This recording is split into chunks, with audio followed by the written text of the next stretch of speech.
Domestic cricket का एक tournament चल रहा है, बड़ा टूर्नामेंट है, फर्स्ट क्लास प्रेसिडेंट्स ट्रॉफी। इसमें 7 डिपार्टमेंट्स खेल रहे हैं। उसमें एक टीम के कोच हैं वसीम, इस वक्त पीटीवी के। मिसबाउल हक एक टीम के कोच हैं एसएनजीपीएल के, और दीगर खिलाड़ी भी उससे मुंसलिक हैं। तो ज़रा उस पर बात हो जाए। तो आपको कौन सी टीम लगता है?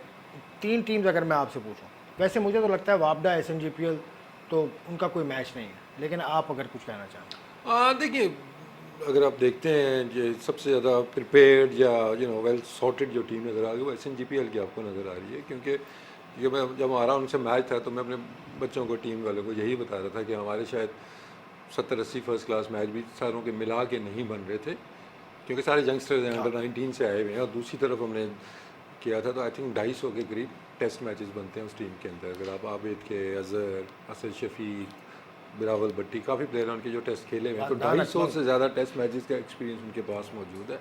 आई थिंक अभी फ़िलहाल तो वो बेहतर नज़र आ रहे हैं, लेकिन अलार्मिंग चीज़ फिर वही मैं कहूँगा कि सिलेक्शन रिलेटेड के स्पिनर उस तरह के अभी हमें शायद नज़र नहीं आ रहे हैं। कुछ नए लड़के आए हैं, लेग स्पिनर 1-2 हैं, रमीज़ अच्छी बॉलिंग कर रहा है, आरिफ याकूब ने भी बॉलिंग अच्छी की है, लेकिन अगर हम देखते हैं कि आरिफ याकूब कहाँ पे वो स्टैंड करते हैं, तो ऑब्वियसली अभी उस लेवल पे एकदम से कह देना जी कि हमें मिल गए हैं बॉलर्स। खालिद ने भी आउट किए हैं, ये तो वही, हाँ, इस मैच में आउट किए हैं, लेकिन वो एक होता है ना कि आपको नज़र आ रहा था कि यार नुमान अली को किसी ने रिप्लेस करना है, तो रेडी प्रोडक्ट हमारे पास कौन सी है।